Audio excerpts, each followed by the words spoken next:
Are you angry? Hi, this is Deacon John asking you a question that I've asked myself a lot lately. I've been asked by others, or I've found others expressing anger recently, online, in person, in emails, in personal discussions. There's a lot of anger out there right now. And it really doesn't matter so much what the anger is caused by, but the important question is, what's the Christian perspective on anger? We seem to be living in a society where there is a whole lot of anger, and it seems to be increasing. The Christian perspective on anger, I think we can take a clue here from our Lord Jesus Christ, who was angry. Obviously, this is the money changers in the temple. They were defiling or doing some things in the temple that they shouldn't have. So Jesus is expressing a righteous anger here. Well, first of all, remember, anger is an emotion, not a sin. Okay, ooh, that might surprise some people, but really, anger is a human response to a perceived injustice, generally speaking.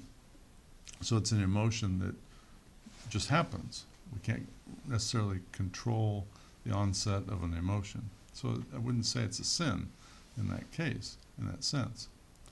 But the second thing about anger is that we have to make sure that our anger is righteous. In other words, be angry about the right things. So it has to be based on fact.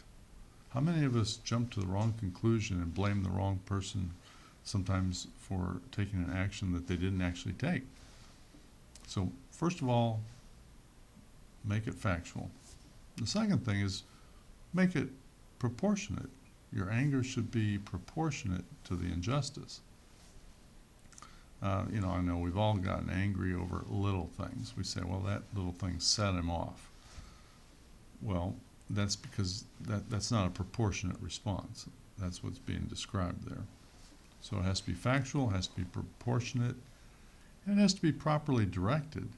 Who are you angry at? Are you just angry in general? No, it needs to be directed properly at the source of the injustice, let's say. And lastly, where we really get into trouble with anger is in our response to it. Okay, now you see in this painting here, Jesus has a response that involves some physical violence. He's whipping people with a whip made of cords, as it says in the gospel. That probably hurt. Okay, but I'm assuming it was proportionate to the violation of justice that these people in that picture represented. And it was properly directed. So it was based on fact, it was proportionate, and Jesus properly directed it at those individuals that were doing the money changing in the temple. And always, always, always, our response to our emotion of anger must be guided by charity, love, and justice. And when we lash out and we're angry and we do things that are uncharitable or misdirected or not in a loving way, and there's no justice in it, then that's when anger is a sin. Okay? God bless.